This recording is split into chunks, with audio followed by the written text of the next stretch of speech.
In nomine Patris, Filii, Spiritus Sancti. Amen. Ave Maria, gratia plena, Dominus tecum, benedicta tu mulieribus, et benedictus fructus ventris tui, Iesus. Sancta Maria, Mater Dei, ora pro nobis peccatoribus, nunc et in hora mortis nostrae. Amen. In nomine Patris, et Filii, Spiritus Sancti. Amen. Through the prayers of the Holy Fathers, Lord Jesus Christ, our God, have mercy on us and save us. Amen. Brethren in Christ, Laudetur Jesus Christus. In secula. Welcome to another edition of the Terror of Demons Morning Show. Joined as always by co-host Kennedy Hall. Kennedy, how you doing, brother? Wonderful. How are you? Jesus is King. Welcome to the second week of Lent. Also the month of March. Yeah. Month of St. Joseph. Very important month indeed. The bulk of Lent, really. We're going to hit Holy Week at the very end of March. And Easter is on April 4th. So this week we've got some great saints. Saint David, I believe he's an Irish monk, if I recall. Blessed Charles the Good. One of my favorite American saints, Saint Catherine Drexel. Saint Casimir of Poland, shout out to the Poles. And the great martyrs of the early church, Saint Felicitas and Perpetua, on Saturday. There's a great extant account of these great martyr saints from 203.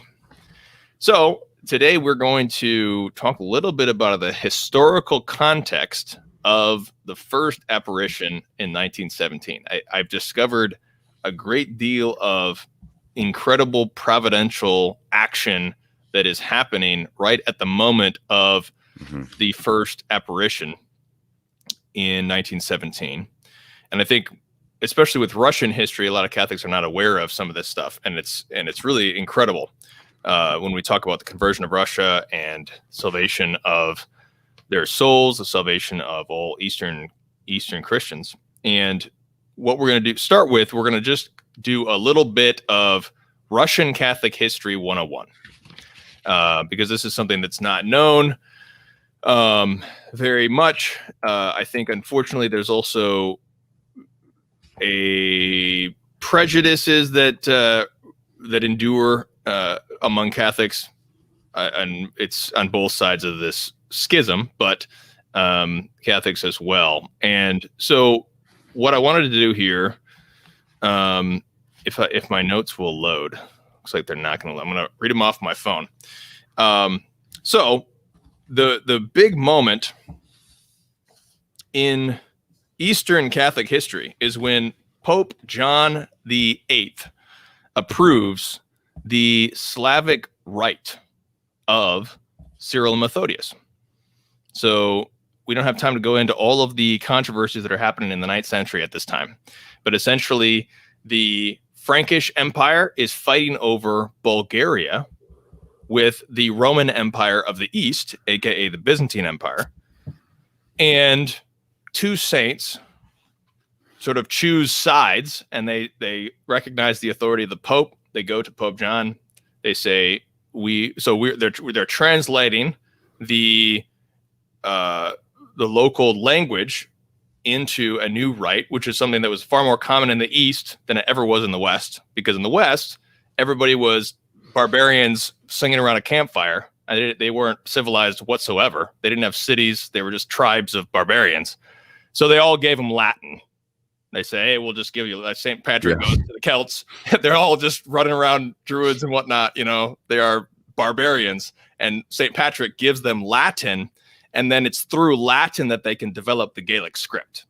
And so this is kind of how this is the pattern for the West, because the West was so barbarian, so uncivilized, that they gave them Latin first. And Latin then helps them develop their own written language of their own native tongue.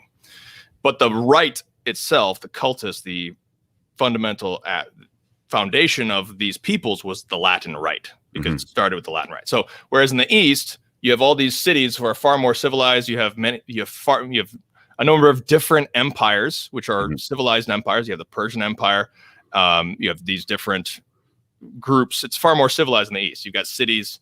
So you have capabilities of going straight to a vernacular rite. And in Cyril and Methodius, they create a Slavic alphabet, the Cyrillic alphabet, which develops into the Slavic rite, and which is the basis for the entire the Slavic Catholic culture that develops, which is the Slavic rite. Now, at this time, the Frankish Empire was this is why the Franks were so disdained by the East, because they were so uncivilized and they were ignorant, because they were saying things like, well, the rite can only be celebrated in 3 languages, Greek, Latin, or Hebrew. But that was an ignorant statement, because even at that time, the rite was being celebrated in all sorts of different languages in the East at that time. You had Greek, Syriac, and whatnot. Syriac, Ge'ez, you had Coptic, you had all these different rites already being celebrated for centuries, which no one had ever had a problem with, but it was just simply an imperial imposition. So I just wanted to quickly note that, simply because some Catholics even today still think that you should not have any, like, vernacular rite per se is a problem. It's not. We just have problems with vernacular rite in the Latin. We have our own problems over here, but there's a long custom of vernacular rites, which get approved by John the Eighth in the 9th century by Cyril and Methodius. That becomes the foundation of the entire Slavic Catholic world. Later, Saint Vladimir comes of Kiev. So at this time, Kiev is sort of the dominant see, which is in modern Ukraine. They come to Constantinople and they see the beauty of the Greek rite, and they're converted by this. And they become Catholic. And at this time, there's really no formalized schism, doesn't really concretize until much later. But here's the key right here. I'm going to read from my favorite Russian author, who is Vladimir Soloviev. I was going to recommend to everyone, if you're ever interested in reading about the truth of the Greek East-West schism, I would recommend this book right here. This is called Russian Church and the Papacy. This is an abbreviation of his full work, which is, you can also, it used to be free online, but I linked it on the website. But here's what happens with St. Vladimir. St. Vladimir converts the Kievans, but here's what happens according to Soloviev. Now, Soloviev is later, so he's later on. He is, just to so you know who Soloviev is. If you know Dostoevsky and you've read Brothers Karamazov, the characters of Aloysius and Ivan, who are the most pious and the most intelligent of the two, of all the characters, both those characters are based on real life Vladimir Soloviev, who was a friend of Dostoevsky at this time. So he dies around 1900. And there is good evidence also that he did die a Catholic, Vladimir Soloviev. So, but Soloviev says this. So right when Saint Vladimir is converting the Kievans, this is 900s up to 1000. This is that era right at the turn of the millennium. Here's what Soloviev says, page 48 of the unabridged text. What happens at the moment when Russia was receiving baptism from Constantinople, the Greeks, though still in formal communion with Rome after the temporary schism of Photius, which was during John the 13th, we're not going to get into that, they were already strongly imbued with national particularism, which was fostered by the contentious spirit of the clergy, the political ambitions of the emperors, and the disputes of the theologians. As a result, the pearl of the gospel purchased by the Russian people in the person of Saint Vladimir was all covered with the dust of Byzantium. The bulk of the nation was here's the key point. The bulk of the nation was uninterested in the ambitions and hatreds of the clergy and understood nothing of the theological quibbles which were their fruit. The bulk of the nation received and preserved the essence of Orthodox Christianity pure and simple, that is to say, faith in the life of religion formed by divine grace and expressed in works of piety and charity. But the clergy, recruited in the early days from the Greeks, and the theologians accepted the disastrous inheritance of Photius and Carolarius as an integral part of the true religion. So what he's saying here, and there's great evidence of this truth, because essentially the leadership of the Greeks at this time was split between a Catholic faction and a schismatic faction. They were all in communion with Rome at the time, but there was a schismatic faction who wanted to find some way of breaking communion with Rome, find some way of subordinating Rome to the East, all sorts of things, and eventually they succeeded. eventually they seized power. But there was always a split among the clergy, and even at this time, the dominant faction was taking control. But the rank and file Catholic among all the East, they don't really care about all these things, because essentially what these leaders are doing is they're saying, literally what they're saying is that because the West has no yeast in their Eucharist, we're going to strip it from the from the tabernacle and trample it in the ground in the streets, as Michael Carolarius did, the patriarch, and this type of thing. There was the revolt in the 1200s. They had stirred up such hatred for the West that the revolt in the 1200s, the emperor who was taking back control in Constantinople, he used the slogan "Death to the Azymites," and Azymites refers to the yeast, the non-yeast Blessed Sacrament of the West.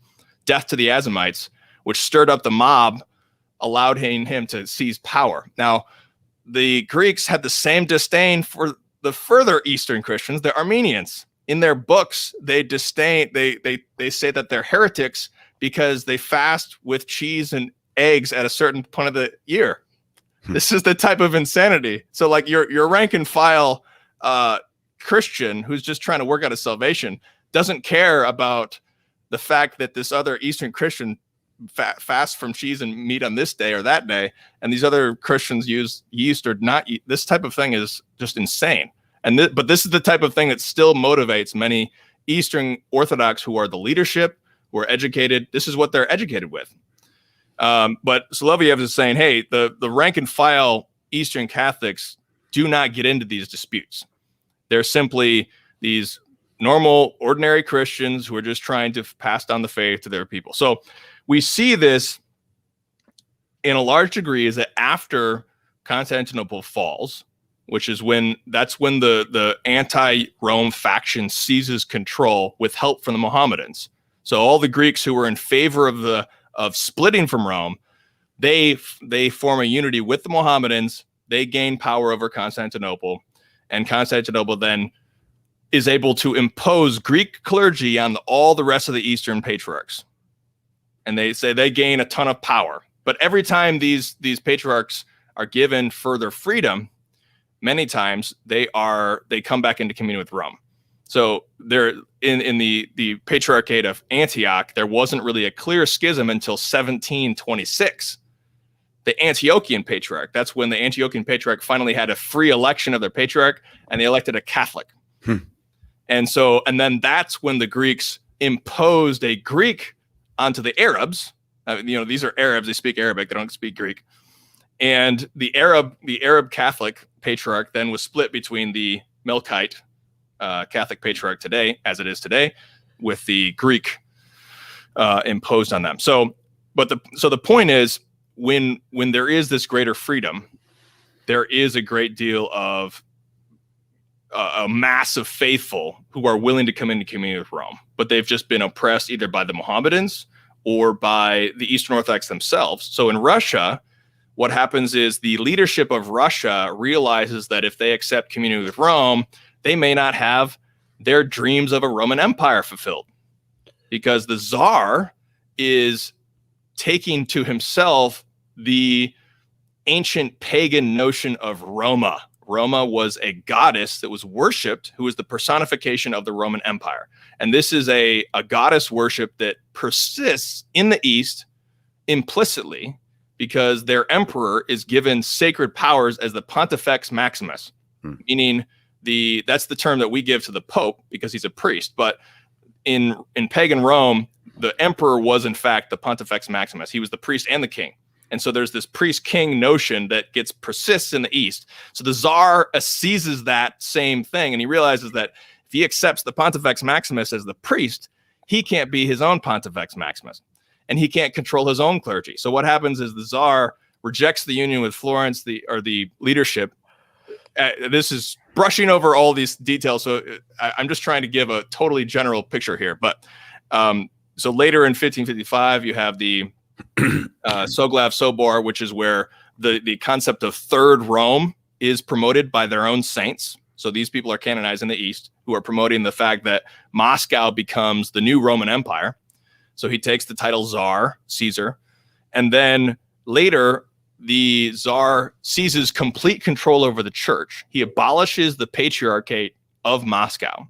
So that would be like the emperor, the Holy Roman Emperor, occupying Rome and abolishing the papacy.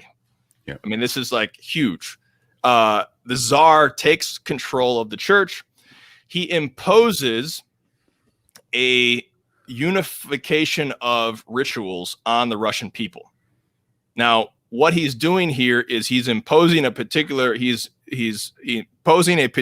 rite. And so these are these minuscule little pieces of ritual, which the Russian people have been doing for centuries. So it has to do with conforming them all to a particular Greek rite at the time, which is things like the way you cross yourself, those types of things. It also introduced different forms of music, which were more westernized. So it was suppressing the local native Russian chant. So this is the origin of the Old Believer schism, which is where the Tsar and the Patriarch at the time suppressed and imposed on the whole Russian people. At this time, we're talking about millions of believers who have all been converted by this pure gospel, which is unadulterated from these schismatic tendencies. And what happens is there's a massive revolt of the Russian people at this time against this, because it's the beauty. I love the beauty of these different peasant revolts that happen in the Catholic world. You know, the Vendée, and you have the Casteros in England. And we have England, and it's not because they're really educated. It's because they have an instinctual reaction that Jesus Christ is king. Yeah. They know that he's King of Kings, and that this petty earthly ruler cannot control the church like a despot. They have this instinct that happens, and that's why they all just say Christ is King. That was their motto. Their motto goes back to that. So it's remarkable. So the Old Believers, I see them as an instinctual reaction like this, but the problem is they're cut off from Rome completely. They have no leadership. They have no, I mean, at this time, there's not a strong contact. You know, they're not at all educated. And so what happens is, lamentably, they splinter into a million pieces. Some of them follow after weird Protestant sects. Some of them don't even have priests. Some of them think that like the Antichrist rule is here, and that's that. But the most sober among them are simply asserting that the state does not have absolute control. Basically, the Tsar is not Pontifex Maximus. Jesus Christ is Pontifex Maximus, and he rules through his vicars on earth, who are the bishops. And that is what the Old Believer schism is at its root really trying to say, but it just because of the situation, they splinter in a million pieces. Now, interestingly, they still hold, many of them still hold, to the traditional belief in the Immaculate Conception. And so it's an offensive thing to them that after 1854, following the tradition of this schismatic mentality, because the schismatic mentality in the East, they just define their religion by not Rome. Yeah. Whatever Rome's doing, not that. That's what we are. So even, and I quoted this in the article I did a few years ago, which is where Kallistos Ware, who is an Orthodox writer, he admits that before 1854, there were many Orthodox who wrote things that were basically the Immaculate Conception, more or less.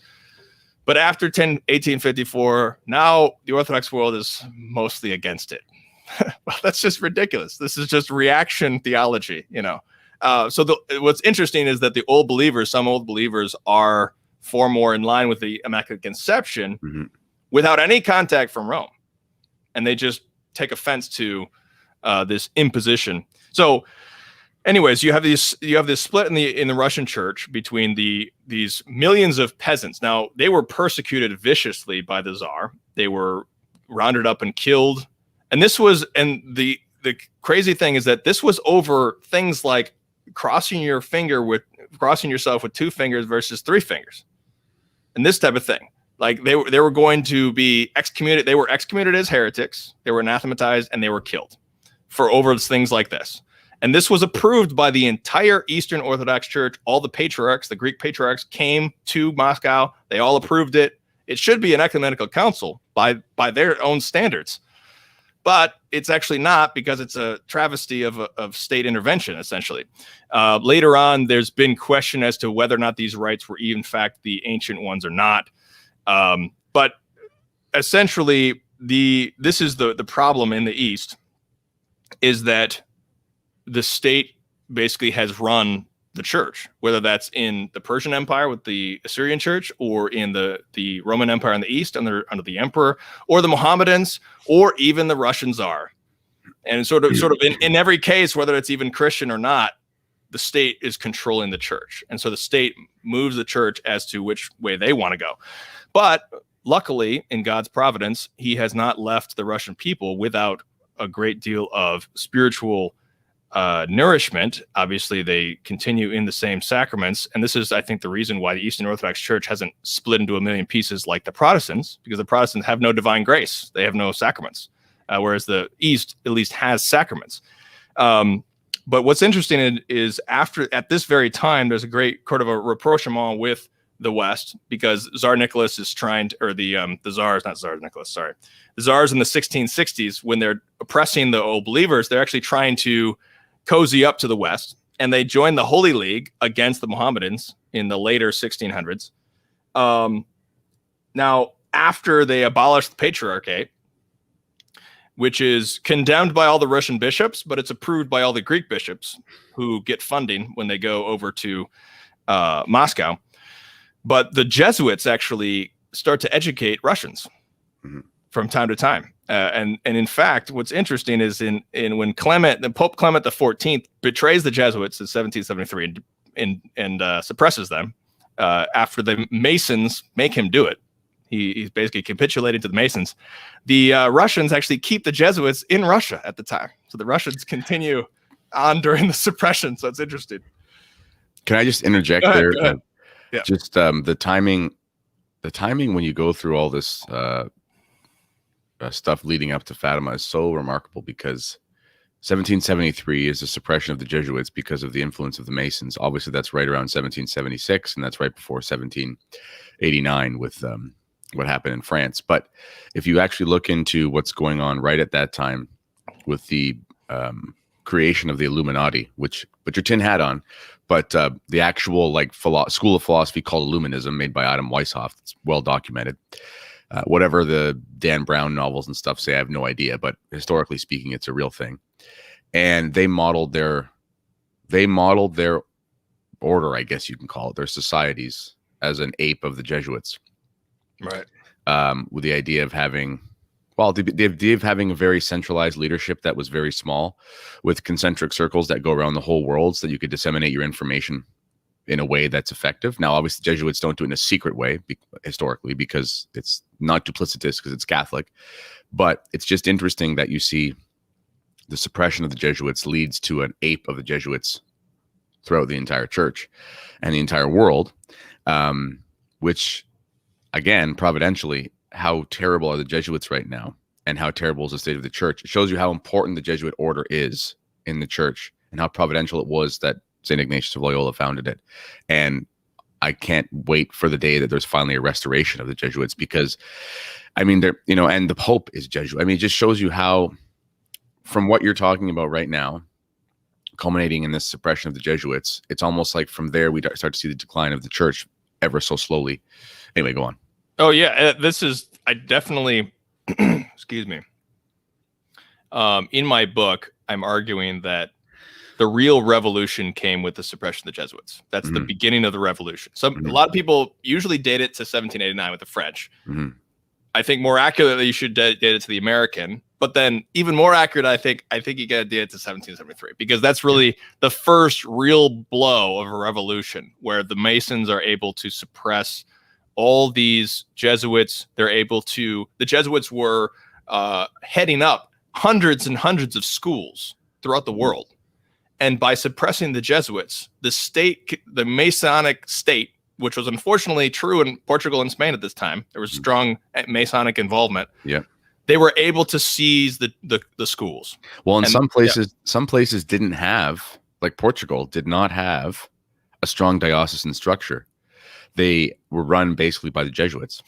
Now they were obviously had dioceses, okay, but it's historically the churches looked very different in different countries. Like if you would go to Mexico at the time of their conversion, they obviously had geographical places that they would call dioceses, but the country was basically run by a couple different orders. So you had the Franciscans, which was, the Immaculate Heart and all that with, anyway, but that, so like there, if you suppress the Franciscans, there goes 70% of the clergy in Mexico.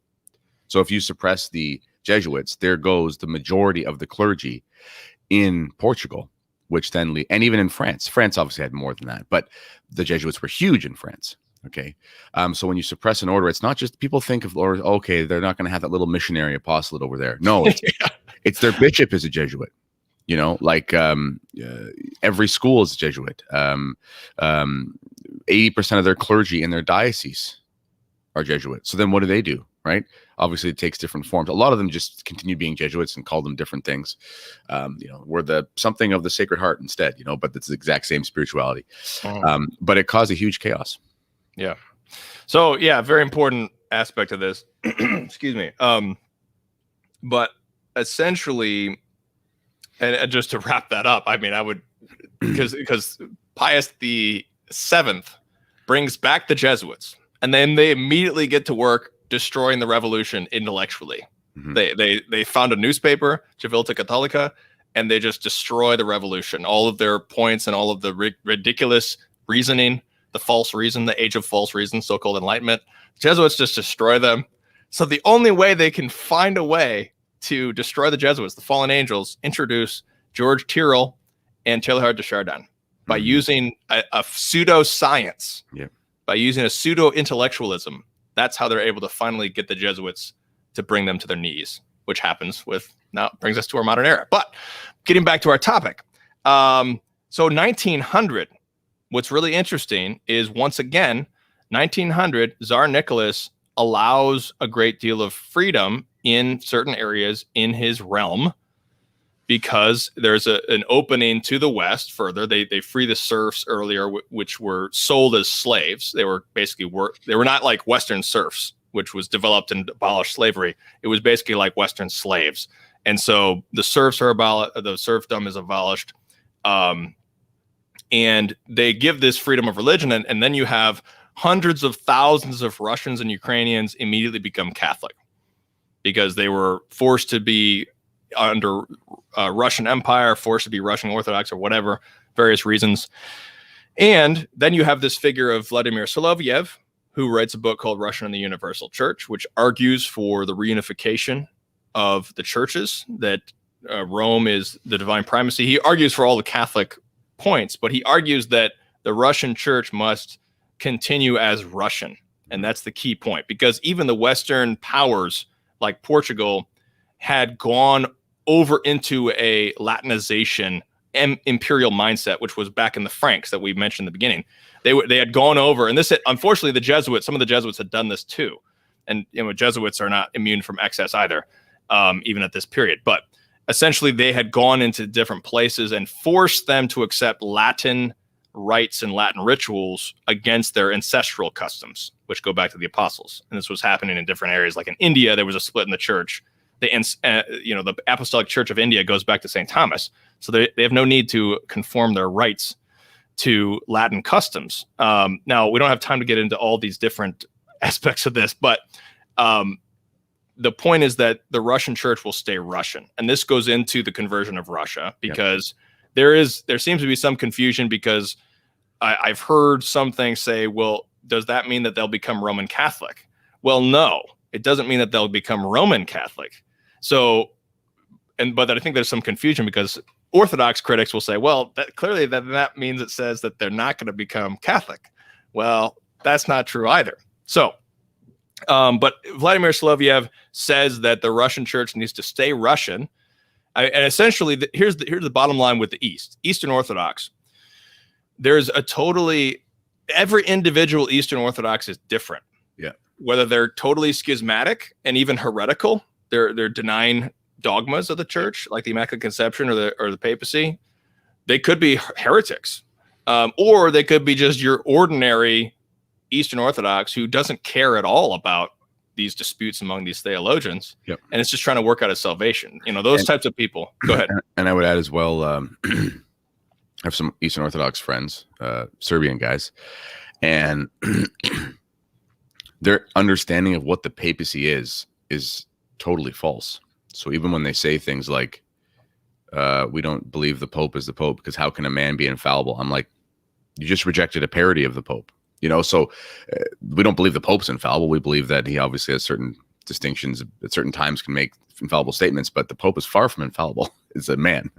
But the point is to, even amongst the Eastern Orthodox, like even those who would reject something like the papacy, in their own mind, I can't judge what they're believing, but they're rejecting something that doesn't even exist. So that's a strange thing as well, because I mean, if you thought that the Pope was, if you thought that Catholic, if you had the Protestant understanding of what the sort of pretend idea of what the Pope is, yeah, you'd reject that. This idea that he's a divine oracle and everything he says is gospel. Well, that's a problem under Pope Francis. Well, it's a problem under a lot of popes. So even when some Orthodox have that idea, well, that's just the wrong idea. So whether or not that counts as them rejecting the Pope, you know what I mean? Like from an individual perspective, that'll have to be worked out on their own judgment day. So I have no idea. Yeah, that's a great point. I mean, to what extent God will hold them culpable for believing in lies that they've been told by their own from their youth, you know. Yeah. Whereas it's one thing if you're a Protestant, and we can, give the Protestants much better of the doubt because they're just giving lies about Rome, but they don't have any sacraments. Yeah. And so I don't know how they can stand at Judgment Day, but perhaps God will have mercy on these, just invincibly ignorant. I mean, if they're invincibly ignorant and they certainly are using the grace that afforded to them in the sacraments to work out their salvation, and they're just believing in total lies. Yeah. Which are very good lies. I think that the best lies really against Rome come from Eastern Orthodoxy, in my opinion. They're the most deceptive. Well, they appeal to apostolic things. Yeah, they have very good foundation. They have very good foundation in the patristics. It's not just it's not like the Protestants. They say, well, Augustine taught our document. That's like risible claim. They're not appealing to Luther. Right.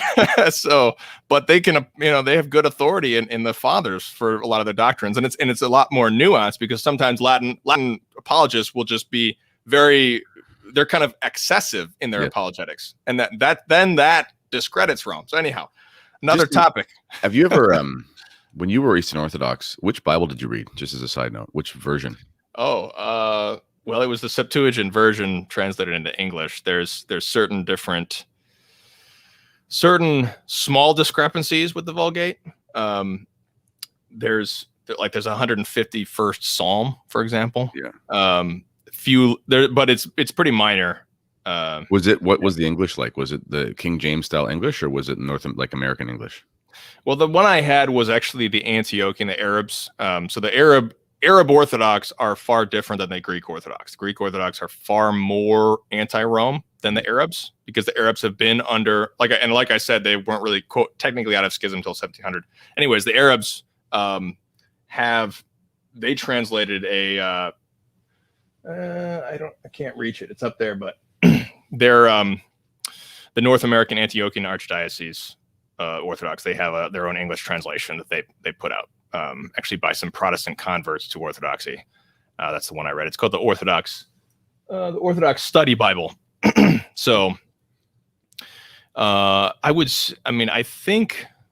my experience, and this is, I was an Antiochian Orthodox, but in my experience, the dominant Orthodox churches that are creating an engaging American culture, in a sense of creating media and that type of thing, are the Antiochians. The Russians are not as much, and the Greeks are not as much. It seems that the Antiochians really are. They're creating things like Ancient Faith Radio, which is a Orthodox podcast, but they're strong. They're to their credit, they're engaging a lot more. Anyhow, So bringing this all to Fatima. We've tried to give a little bit of historical context here, but there's some very interesting things that are happening right at this moment. Now, first, you have Pius X. Pius X is seeking to suppress modernism, but he's also seeking to suppress the excess of nationalism and militarism, which is building up at this time. And Britain, ever since the 1870s, really, 1870s, Germany started to build up their navy, which was challenging Britain's dominance on the seas. Britain said, we have to provoke a war with Germany or we're gonna lose our dominance. So they start to work on provoking a war with Germany, which eventually becomes the Great War, the World War I. But Pius X is trying to, as all good popes have done throughout history, trying to broker peace between these peoples. But what's really interesting is that he helped set up the first Russian exarchate of the Russian Catholic Church. This is Blessed Leonid Fyodorov, who was a survivor of the Gulag and was beatified by John Paul II I think it was 2000. But he was the first exarchate of the Russian Catholic Church.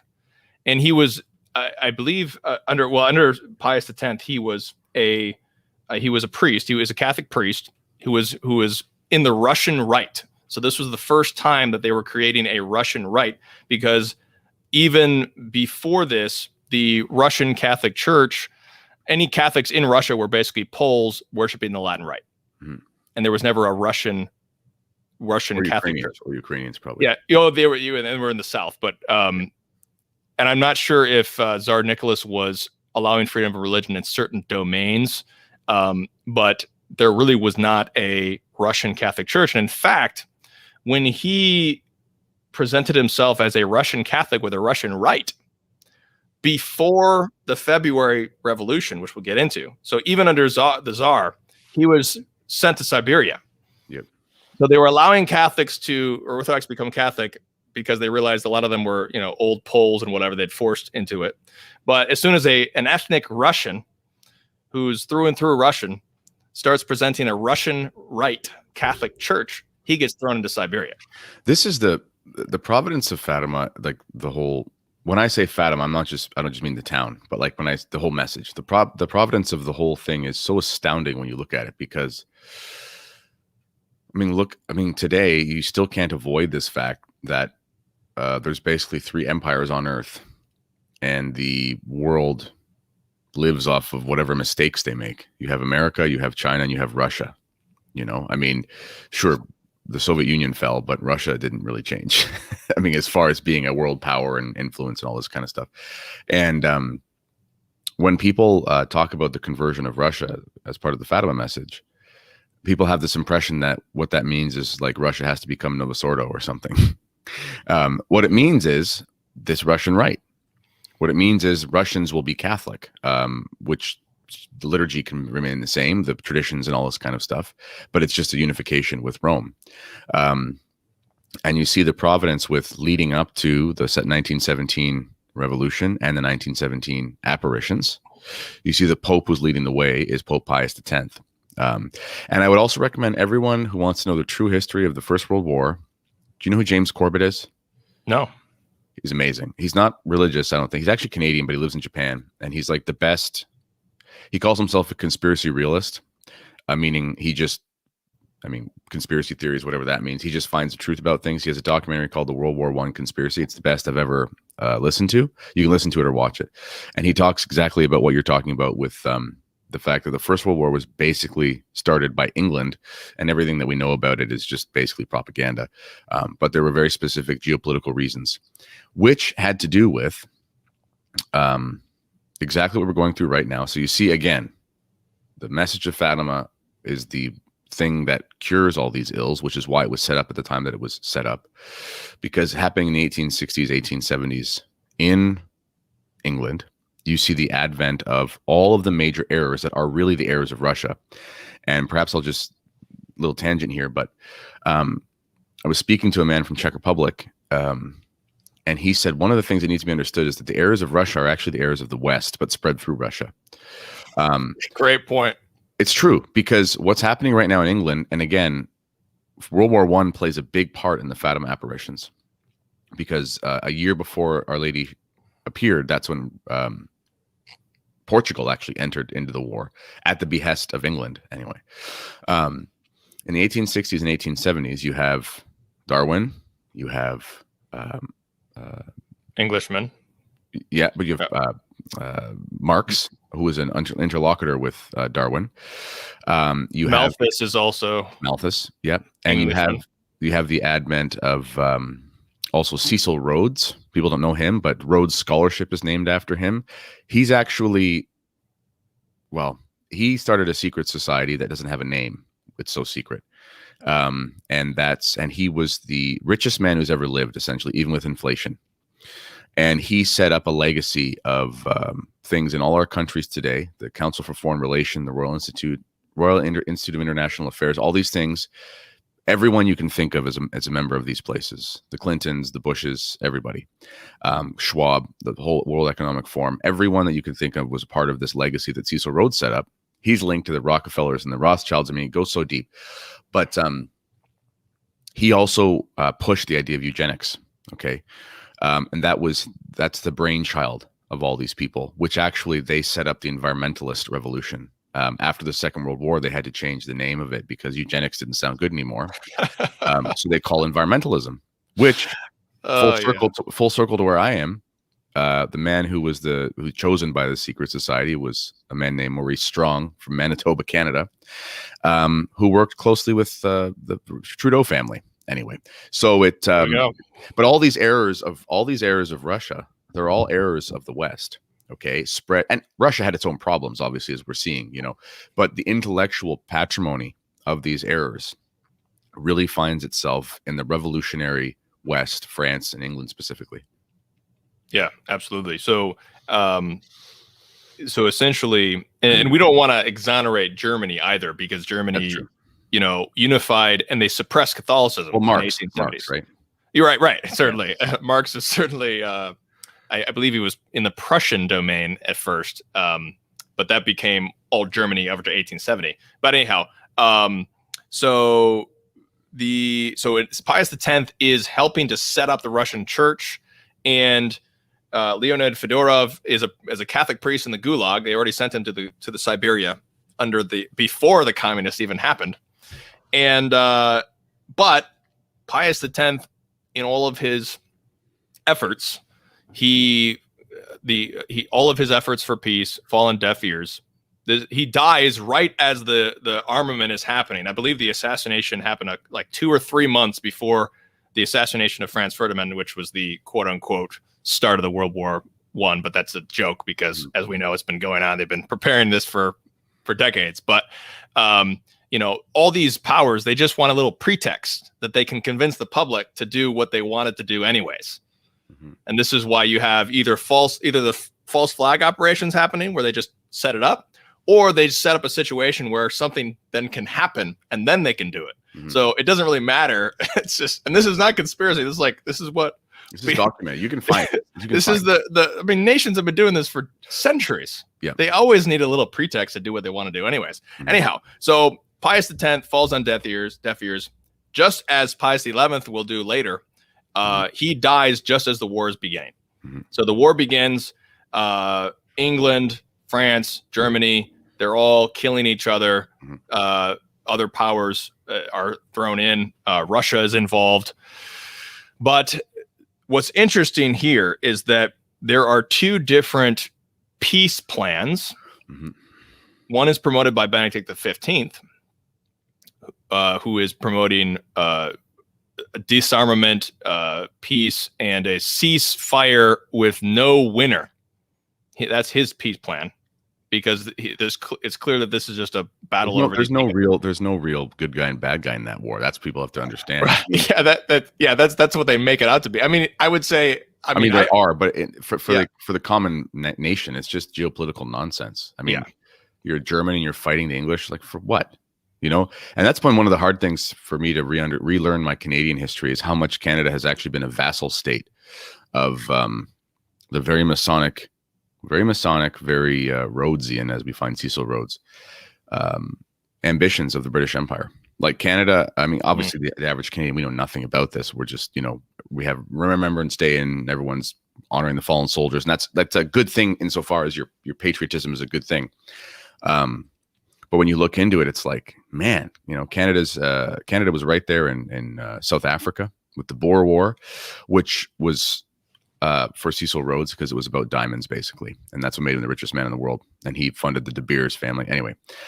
So it's just amazing how wrong everything we've ever learned about history is, and how providentially, obviously this only works in English, but history is God's story because it's his story, like it's amazing. I was talking to Bug Hall on a interview I did with him. He's a former actor, or I guess he still acts a little bit, but anyway, he converted and stuff and whatever. And he said, the true history of civilization is Catholicism. It doesn't mean everything that the Catholic Church in a geopolitical sense has always been accurate or good. But as we're seeing right now, if you want to know the true history of Russia, the true history of England, the true history of World War I, you actually have to understand it through the lens of Catholicism, because that's the only way you'll get all the moving parts together, and they culminate with Fatima. Yep. And what's interesting, what I'm trying to bring out of my book, is that there's a bizarre conspiracy that you can notice between all these different powers and groups and everybody, and they're not actually connected. They're not actually talking to each other, but somehow they all hate Rome. Yeah.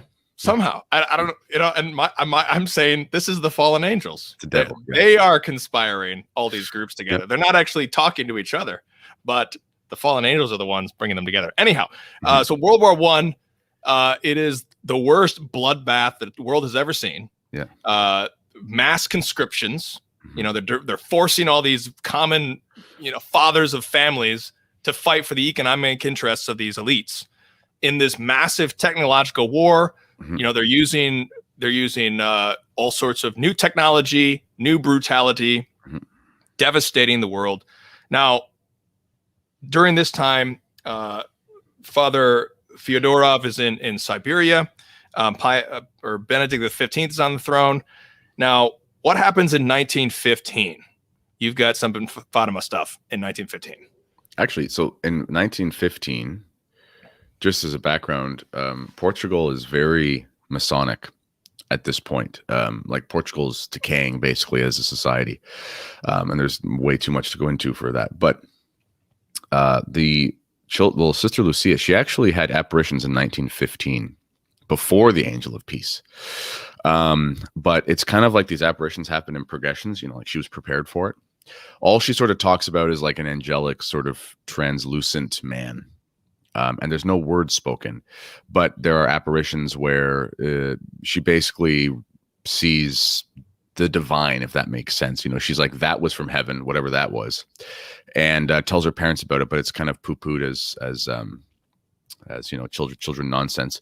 So sometimes too, when we get to talking about the apparitions, and Sister Lucy's mom was very reluctant, people kind of think that came out of nowhere, but there was this history over the last couple of years of her telling her parents that she kept seeing things from heaven. Well, like, listen, if my son said he saw his guardian angel, I'd be like, that's great. I hope it's true, but like, you might just be fibbing. So that's why, her mom was almost fed up by the time that it actually happened. So anyway, Sister Lucy talks about these apparitions as well, which happened in 1915. Okay. And then 1916, that's when the Angel of Peace comes. What's really interesting about the apparition of the Angel of Peace in Portugal is it talks about the war. So politics has always been part of Fatima apparitions, because it's Christ is king. We can't discredit the temporal reality of the need for these things. It's not just a quote unquote spiritual message anymore, that you just have just a soul or just a body. They have to work together. And when the Angel of Peace talks about the war, the remedy that he gives is all about the Holy Eucharist. The remedy that he gives is all about devotion to the sacred, to Jesus through the Holy Eucharist. And there's an aspect of the precious blood and so forth. And that sets up the apparitions that come in 1917. Excellent. Okay. So, excuse me. Now, in 1916, another fateful moment, not fateful, but or not that it's another fateful, but this is the fateful moment of the 20th century. and that is a Jesuit named Teilhard de Chardin writes his first essay, 1916. That's 1916. So Teilhard de Chardin is the Jesuit that corrupted the Jesuit order. I mean, Tyrrell did it first, George Tiller, but he was actually condemned and excommunicated, died outside the church. And but Teilhard de Chardin kind of remakes Tyrrell's philosophy.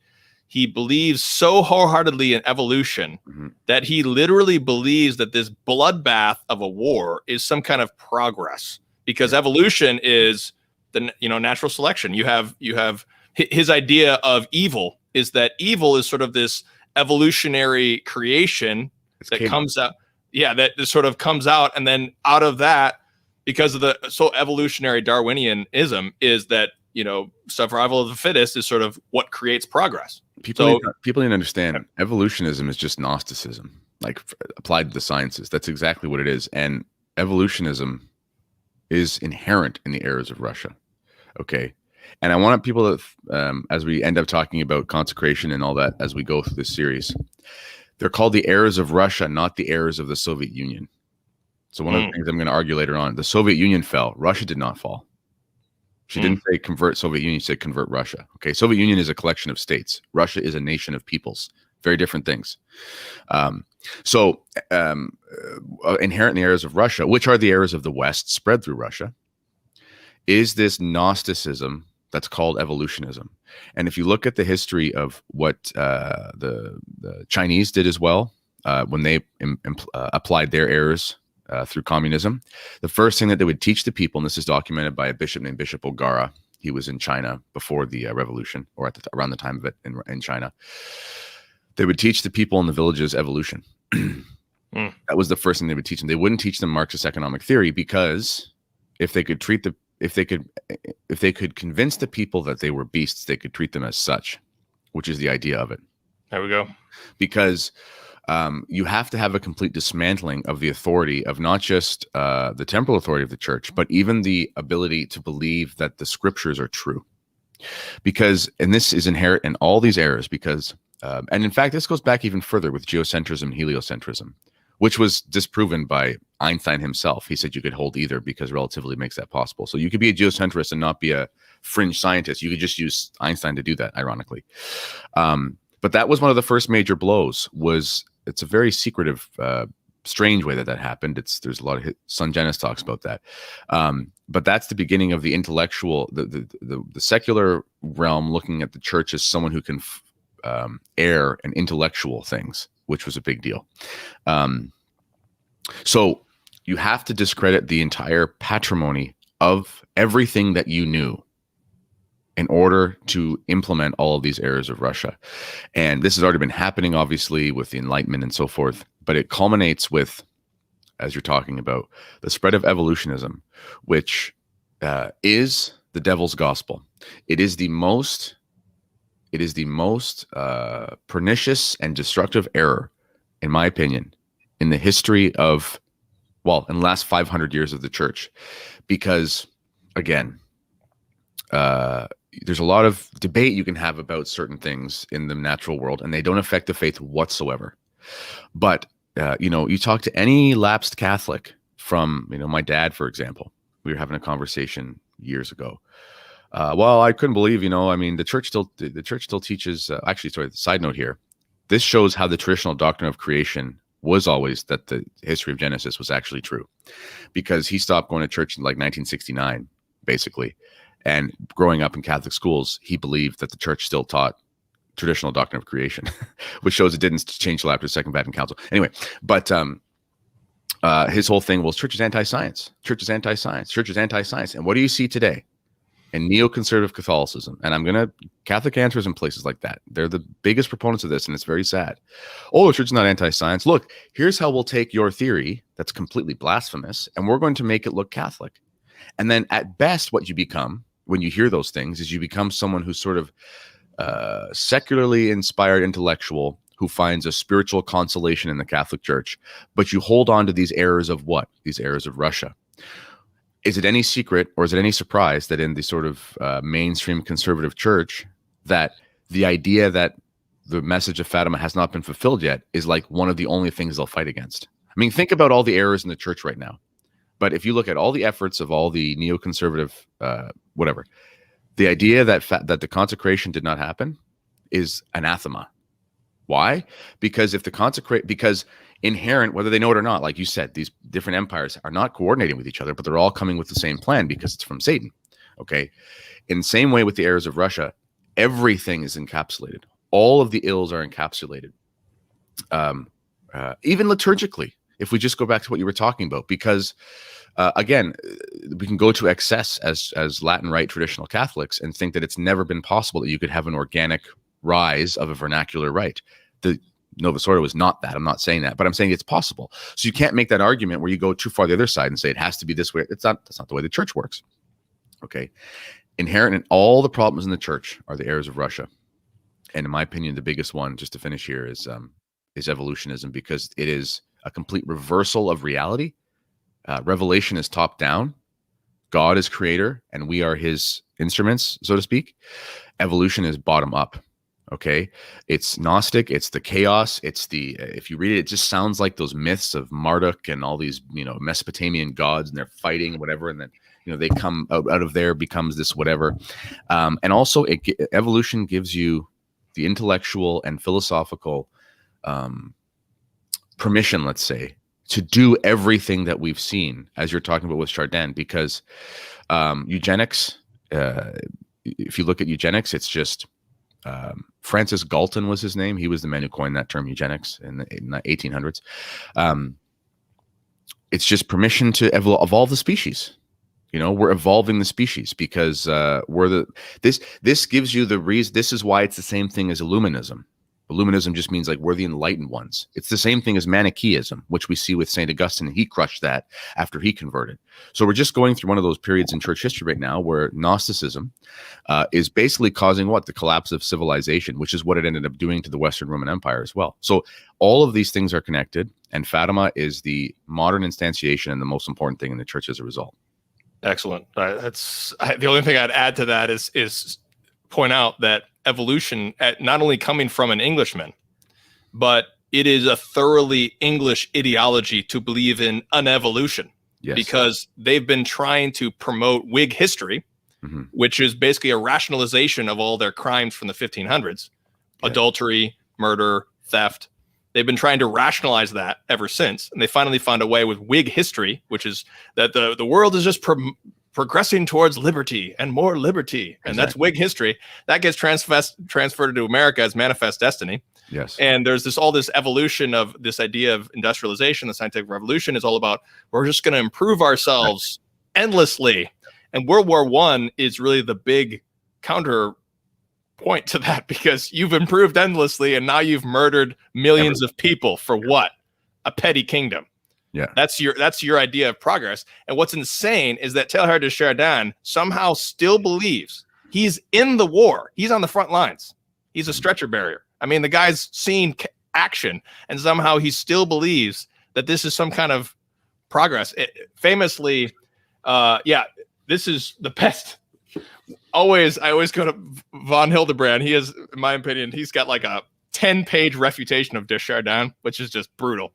And he says, because de Chardin believes he believes so heavily in evolutionism, that he believes that we're evolving into a higher consciousness. Yes. Into a higher being. And von Hildebrand points out this is actually a totalitarian concept, because it's like, this is Hitler. Exactly what Hitler wanted to do is like this higher.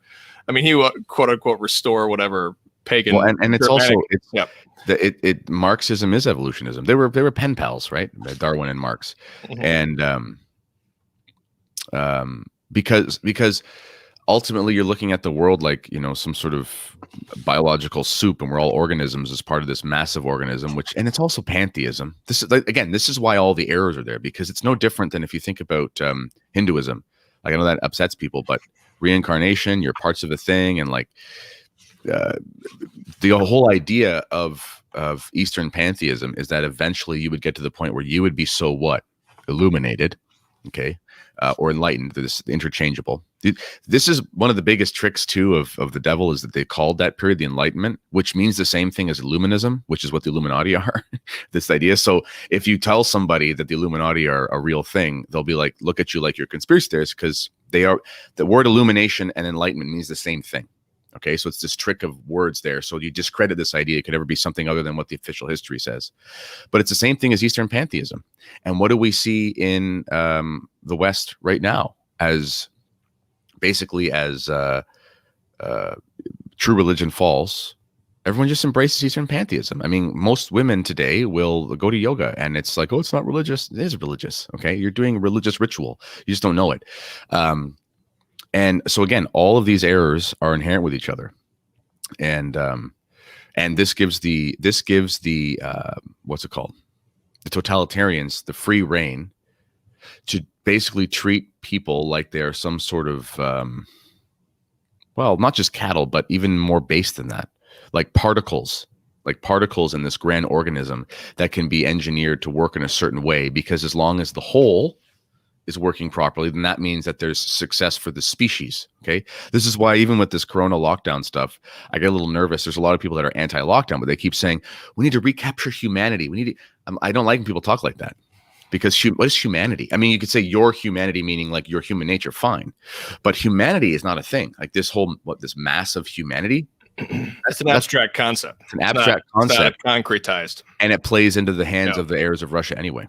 So we gotta get to the first apparition, and I don't think we're gonna even talk about the content of the apparition because we're out of time. I just want to read this is Teilhard de Chardin. This is von Hildebrand commenting on Teilhard de Chardin. Quote: the alleged Teilhard's own approach is betrayed by his attitude toward the Hiroshima bomb. The alleged progress of humanity, which he sees in the invention of nuclear weapons, matters more to him than the destruction of innumerable lives and the most terrible suffering inflicted on individual persons. Yeah. So this is von Hildebrand refuting Teilhard de Chardin. And so this is Teilhard de Chardin in World War I on the front lines. He writes his first essay. He begins his whole cosmic adventure into Gnostic evolutionary Teilhardianism, which corrupts and destroys the Jesuit order, which then eventually becomes Vatican II, and the rest is history, but we'll get into that. But so what happens here, what's really interesting is that right in 1917 is when there's a great deal of providential action that's happening here. First, in February 5th of 1917, the first communist constitution is approved in the whole world, and it's in Mexico. Why? Because Satan had to go after Our Lady of Guadalupe. Mm-hmm. Because Our Lady of Guadalupe is the Empress of the Americas. Yeah. And at that time, the Americans were in tension with the Mexicans because it was known that the Germans were trying to bring Mexico into World War I. Mm-hmm. And what happens is, at that time, there was a telegram that was deciphered by the Germans to Mexico, trying to form an alliance so that Mexico could retake the parts of Mexico that were conquered by the United States in the 1846, which the United States did conquest Mexico, and they invaded and took their land. So that, which is all the southwest of the United States. If you're not aware of this history, all the southwest of the United States, California, New Mexico, Texas, used to be part of Mexico. The United States basically, either through covert operations or through an open war, they took it all. Okay, so the Germans were trying to get the Mexicans to come into the war to take back that land that was taken by the United States. That gets released on the 3rd of March. Okay, on the 3rd of March, that becomes known, and Germany admits that they were actually planning to do that. Okay, so this provokes the United States to enter the World War. Mm-hmm. Before that, they were strongly neutral. Now, at the same time, in March 15, 1917, Tsar Nicholas abdicates. So this is the February Revolution, which is the first, which seems to be, I haven't studied this extensively, but it seems to be more or less a peasant revolt over food and that type of thing. But it was, the Marxists took advantage of it because there was real discontent among the people, but the situation, there was economic hardship and everything. So there is but what's interesting is that allows Leonid Fedorov to come back because the provisional government doesn't really care about Catholics or Orthodox, whatever. So they let them come back. Now it's during in March and May, and this is the season of Lent at this time, that they set up Leonid Fedorov as the exarchate, which was by powers given to Sheptytsky, the Ukrainian bishop, by Pius X. So they set up the first bishop, and they actually have a Russian Catholic Lent during this period, and which is fundamental because on April 2nd, and we'll get into May 13th, we'll have the first apparition of Fatima right now. But April 2nd is so huge because that's the first time there's a Russian Catholic Easter procession, a public Russian Catholic procession led by Fedorov. But then the United States enters the First World War. And the reason this is so fundamental is because the message of the United States is a false gospel for the world. Because there's the gospel of Benedict XV, which is being preached, which is just this. It's really the same thing as Fatima, because Fatima is just saying repent, and Benedict XV is saying repent. Everyone, just go back to your countries. This is the suicide of Europe, is what he terms this whole war.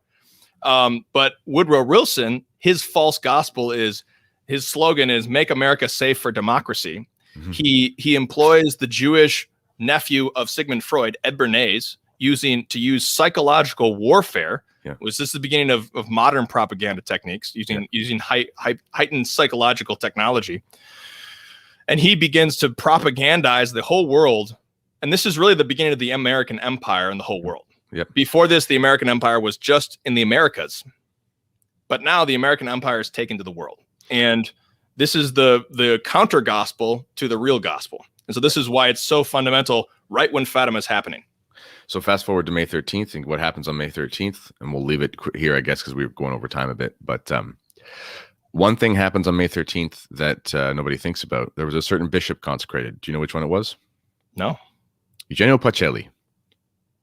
It happened on. Okay, yeah, right. And Pacelli is so crucial because he speaks fluent German. His curial court they talk German, and his right hand man was actually a woman. It was Pascalina, who was a German. She was a Bavarian nun. And he's the one who engineers the denunciation of Nazism. Great Pope. Love him. So that's what happens on May 13th. So he's very much a tragic end, let's be honest. But Pius XII, I mean, he was very sick. He was probably taken advantage of and stuff. So he is consecrated on May 13th. And that's the same time as the first apparition of Fatima. And Our Lady comes and visits the children. And that's the beginning of this whole thing. Excellent. So next week, we'll talk about the first apparition and its contents, but we wanted to really get into the historical framework because God's providence is at work, obviously. And the whole Fatima message is so shot through with God's providence. I mean, more than any other apparition, really. I mean, there's... Well, and one last thing I'll say before we go is all the apparitions have historical continuity with one another. And one fact between Mexico and Russia is Our Lady is standing on the crescent moon, right? In Our Lady of Guadalupe. Well, what else? What's the symbol of the Soviet Union? It's the hammer and the sickle, which is the crescent moon. So she's also standing on she's also standing on the symbol of communism. Anyway, I just thought that was cool. That's excellent. I never made that connection. Is there any crescent moon with the... Well, there's no image with Our Lady of Fatima. There's just a statue. But is the statue... No, she's on a cloud there. Right. Okay. But there's no... But that was the statue divinely inspired like the Tilma was at all? No, the statue was Dominican priest. I can't remember his name. He sat down for a painstaking, like in a good way, he sat down for very accurate descriptions from Sister Lucy for a long time, where she had to oversee the entire production of any image or statue, and it was based perfectly off of her descriptions. Everything from how should the dress fall, because Our Lady dresses very chastely, so where should the robe, literally everything. And one last thing too is I think this is true, but if you look at all the authentic apparitions of Our Lady, you always see her feet. You don't see her feet at Medjugorje. Interesting. And that the idea behind that is that, well, there's only certain things. Satan can't mimic everything, and he can't hide his cloven feet. Wow. Yeah. Incredible. There you go. Yeah. Newsflash: Medjugorje is not of God. Yeah. And we don't even have time. Just look up E. Michael Jones. He's the best one to look up. E. Michael Jones. He's got, I think, 2 or 3 interviews with. Don't look him up on Fatima, but look him up on Medjugorje. Yeah, he's an expert on Medjugorje for sure. Yeah. Excellent. Well, let's pray. Let's offer but our Father to take the message of Fatima into your daily lives. We didn't even apply it very much today, but this is what we tried to do before we started Lent, which was to focus on the true crusade, because that's really what Fatima, just in a general context, Fatima gives us the true crusade. While all these nations are fighting the false crusade of the petty earthly city, just simply trying to self-aggrandize their economic interests, Fatima gives us the true crusade, which is against the world, the flesh, and the devil for the sake of souls. Yeah. So let's offer our Father. Nomine Patris, Filii, Spiritus Sancti. Amen. Pater noster, qui es in caeli, sanctificetur nomen tuum, adveniat regnum tuum, fiat voluntas tua, sicut in cielo et in terra. Pane nostrum quotidianum da nobis hodie, et dimitti nobis debita nostra, sicut et nos dimittimus debitoribus nostris, et ne nos inducas in tentationem, sed libera nos a malo. Amen. Nomine Patris, Filii, Spiritus Sancti. Amen. Through the prayers of our Holy Fathers, Lord Jesus Christ our God, have mercy on us and save us. Amen. Our Lady of Fatima, pray for us.